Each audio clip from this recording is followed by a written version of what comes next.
Welcome back, students. We are going to start with the discussion of isolation and screening of microorganisms.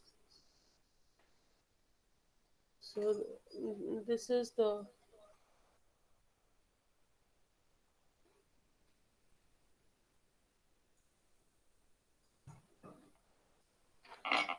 second lecture of the series, and we have discussed about the isolation of the microorganisms. That is, you are isolating the microbes from their natural resources like soil, water, or air, or maybe surfaces of organisms or living things. So we discussed about the isolation. Now we start with the screening of the microorganisms. Now, how will you select an microorganism for industrial purposes? So, what should be the criteria or the characteristics of an ideal producer strain that can be used in the industrial processes? First is, as we have gone through general characteristics on the last lecture also, so we just go through again. It should be pure and free from any phage, that is, the producer should not be pathogenic. So any contaminant or any kind of other microorganism should not be present in, should not have infected this producer strain. Then it should be genetically stable but amenable to genetic modifications. The strain that you are going to use for the commercial purpose should not be highly mutable. That is, it should not keep on changing the genetic component. The mutations should not be very frequent.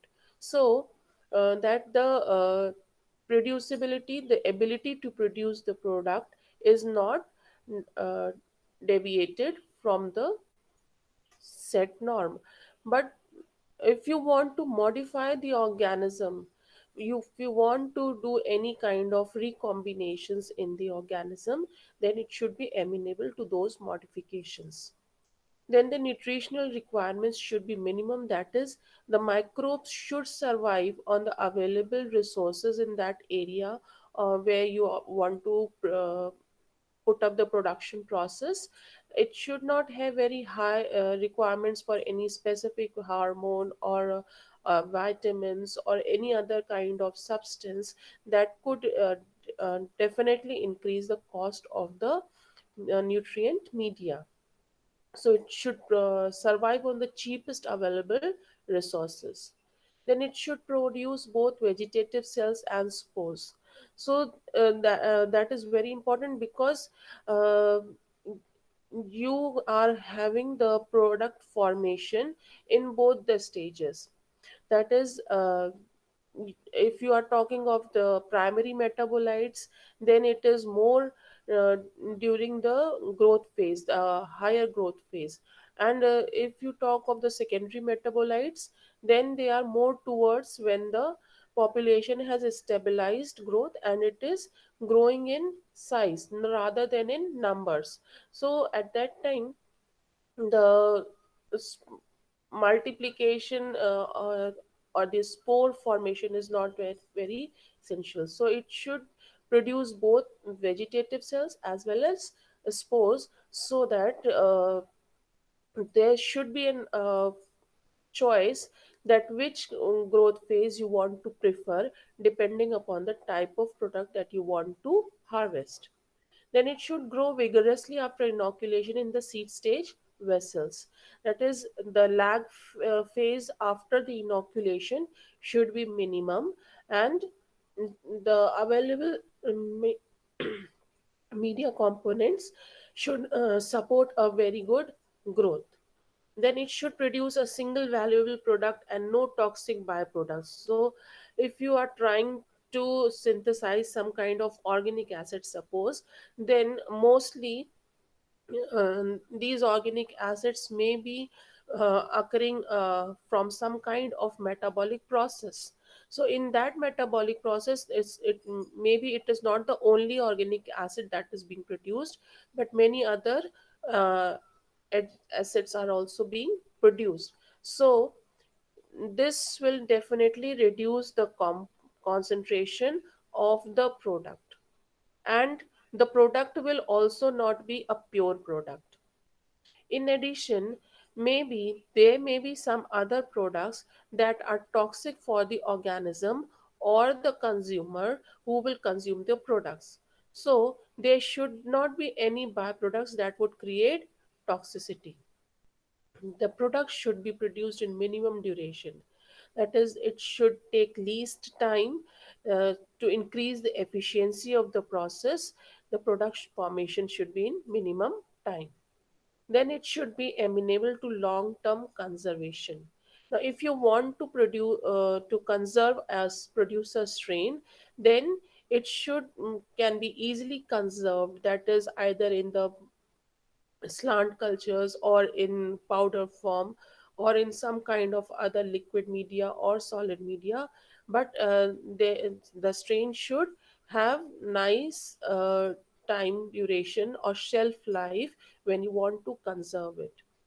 Then the risk of contamination should be minimum under optimum performance conditions, that the strain should remain pure, and no other strain should contaminate the producing strain. Now, you want to screen the microorganisms for new products. There are definitely diverse micro flora or fauna which are producing different kind of products. Now, if this you want to screen out, you want to find out which of the species would be good for the commercial production. So there is a set of highly selective procedures that allow the detection and isolation of microorganisms producing the desired metabolites. So any system where you are designing a planning to detect out, to isolate, to find out the producer strains, uh, those set of procedures or plans would be suggested as screening. Now, types of screening, you have the primary screening and the secondary screening. Now, what is primary screening? Now, you have diverse microflora present in uh, air, water, or soil, or on the surfaces of the living organisms. So, you want to isolate or identify different species that would possibly produce the product of your interest. So, any elementary steps that are performed to select the desired organisms and eliminate the undesirable organisms are termed as primary screening. So these techniques may be used as such as crowded plate technique or oxenography or enrichment culture techniques that may be dependent upon what kind of product you want to, what kind of producer strain you want to identify, depending upon the type of product that will be obtained. So here I take an example of screening for antibiotic producing microorganisms. The method used is crowded plate technique. Now, in this crowded plate technique, you want to grow large number of organisms because the colony count is taken at about up to 300 colonies. So that when the plate is crowded, then the inhibition zones will be clear. The microbe that will be producing antibiotic will create inhibition zones. So as much as the plate will be crowded, the selection will also become very easy. So this technique is taken for the selection of antibiotic producing organisms. Now in this technique, the soil is serially diluted and spread on a nutrient agar plates. The plates are incubated and the agar plate having 300 to 400 colonies are observed for antibiotic producing activity. The ability of the colony to exhibit antibiotic activity is indicated by the presence of a zone of inhibition around the surrounding. That is, what is zone of inhibition? That there is no other microbe able to grow. The other microbes have been inhibited by the secretion of the antibiotic by the producer strain. So this technique can also be improved by using any kind of test organism, that is against which you want to test that antibiotic. If you use that test organism, then on the process will be more reliable. Then antibiotic produced by the organism in the soil may inhibit the growth of test organism. So that is, they are inhibiting the growth of the test organism. Then the formation of the inhibitory zones around certain colonies indicate that they are antibiotic producing strains. The diameter of the zone of inhibition measured indicates how much the effective the producer strain is. So that is given. This slide gives you an overview of the process, how it is done. You spread the soil dilution on a plate of selective media with the help of a sterile glass spreader. Then incubate the plate. Different colonies grow of different kinds of microbes. So there may be specific colonies, as in this example you can see streptomyces species. So the streptomyces species grow, and there are also other strains that are non-producing, so they are not producing any kind of antibiotic. There are some colonies that are producing antibiotic. So how will you identify the antibiotic producing colony? That is by the presence of the zones of inhibition. So in that zone of inhibition, no other colony will grow. That means these strains are particularly producer strains, or these colonies are having producer strains for the streptomycin antibiotic. Now, the primary screening allows the detection and isolation of microorganisms which are potentially of industrial importance. But it does not give you the efficiency of the microorganisms, the characteristics of the microorganisms, how will the product be formed, how much the product will be formed, how much time the microbe will take to grow, or how much time the microbe will take to produce the product. So those various conditions or the optimal conditions would not be known by the primary screening. So you need to further screen down the different isolates to identify the most effective or the most efficient commercial production or producer of your product. So this is followed by a secondary screening to check the capabilities and gain information about these organisms and the process through which they can produce maximum of the desired product. So, in this process, the microorganisms with real commercial value are selected, and those that lack the potential are discarded. The secondary screening yields the information needed in order to evaluate the true potential of a microorganism's industrial usage. So, whether really the isolate is of interest or not, whether it should be used in industrial processes, as I've given you ideal characteristics of a producer strain. So, are those ideal characteristics being followed or not? So, this secondary screening will tell you whether those characteristics or the criteria are being fulfilled or not, and if that producer strain can be used for the industrial purposes, or it is just available for the laboratory scale experimentation. So the secondary screening may be qualitative or quantitative in its approach. Qualitative, that is what kind of product is being formed, what are the characteristics of the microorganism. Then quantitative, that how much substrate is required, how much the other parameters need to be controlled, how much the product will be formed from the available substrate. So all that gives you the details are obtained in the secondary screening. Then the product's physical, clinical, and biological properties are also determined. What kind of product will be formed? whether it will be crystalline, it will be soluble, or it will be an extracellular product or an intracellular product, whether it will be available for clinical purposes or just for feedstock pur- purposes, or what are the biological processes, how will the product work in the biological system or the physiological system, will also be determined. So it gives you a good amount of information about the type of product that will be obtained. Then it detects the gross genetic instability in microbial cultures. Now you are taking different kind of isolates, subjecting them to different kind of environmental conditions.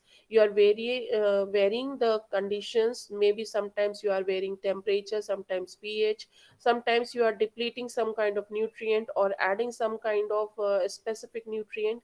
So in those conditions, the strain will remain genetically stable or not will be also known. Now, it gives information about the number of products produced in a single fermentation. So, now you're interested in a single kind of product to be formed by the producer strain. But that producer strain may possibly give rise to many other kind of products. So, so how many those products are being formed? Are those byproducts superseding the production of your desired product? Whether the concentration of these byproducts is more than the desired product. So all those informations, what other products that particular isolate can produce, will also be obtained during the secondary screening. Then it determines the optimum conditions for growth or accumulation of a product associated with particular culture. So, what will the conditions required by the producer strain? At what pH, at what temperature, at what concentration, or what the population levels will be required for the production, for the growth of the microbe and the production of the product. Then it gives information about the different components of the fermentation media. Now, when you design the media, you should know the characteristics of the microorganism. So, if the microorganism has been identified, screened, and characterized with the help of the secondary screening, then you can definitely design and decide the different components that need to be added into the fermentation media. And you can try different combinations of fermentation media for obtaining the maximum product formation by the microbe. Then it helps in providing information regarding the product yield potential of different isolates. So now it gives a comparative data that which kind of isolates would be preferred during the industrial production process. So different, there may be many isolates giving out same kind of product, but which of the species will survive in the industrial circumstances, in the industrial setup, will be identified with the help of the secondary screening. Then the secondary screening reveals whether the microorganisms are capable of chemical change or not, or it may destroy their fermentation product. So whether the microbe is capable of any kind of causing changes to the product formed, or consuming the product in turn, that also will be understood with the help of the secondary screening. Now, different methods that can be used for screening, secondary screening, include conducted on the petri dishes containing solid media, or by using flask or small fermenters containing liquid media, or the giant colony technique, or the filtration methods, or the liquid medium methods using the Erlenmeyer flask. Now we take up an example of the secondary method, that is the giant colony technique. Now in this giant colony technique, example of the Streptomyces culture has been taken. The culture is inoculated onto the central areas of the petri plates containing the nutrient agar medium. So the antibiotic producer strain is streaked across one side of the plate or on the central areas of the periplates containing the agar medium. and they are streaked in the narrow band across the center of the plates. Then these plates are incubated until the growth and possible sporulation has occurred. This duration is allowed so as to permit optimum growth and the production of the antibiotic. Now, as the production occurs, the antibiotic diffuses into the agar media. The strains of the microorganisms to be tested for possible sensitivity to antibiotic, that is the test organisms, the organism against which the antibiotic is to be used, are then streaked from the edges of the plates up to but not touching the streptomyces growth. So you can identify two different regions. First region, that is having the antibiotic producing strain, and the other region is your test organism that would be sensitive to the antibiotic. So both are grown here. Now you incubate to permit the test organisms to grow. Now the antibiotic has diffused into the agar medium. So wherever it has reached in those particular areas, if the test organism is sensitive to that particular antibiotic, it would not grow. In other areas where the antibiotic has not diffused or reach out, there the test organism will grow. So this growth of the test organism is inhibited by the antibiotic in the vicinity of the streptomyces, and that is measured in millimeters. These streptomyces that have produced antibiotics with observable microbial inhibition spectrum are then retained for the further testing. So you can identify the regions, you can understand where which isolates have given out the maximum antibiotic production, and that will tell you that this particular species or this particular strain needs to go for the further testing. Now, there have been development of various kinds of screens for finding out the producer strains. So, antibiotic screens has been the most dominant one, and most we can say the earliest form of screens that were used. Now, in this screen, it is the precise and the targeted system. You definitely identify the microbes that produce the antibiotics. So these were all the antibiotic producer strains can be identified with the help of these antibiotic screens. Now, this helped in the discovery of the chiromycin group of antibiotics. Then the another kind of screen is the mode of action screens.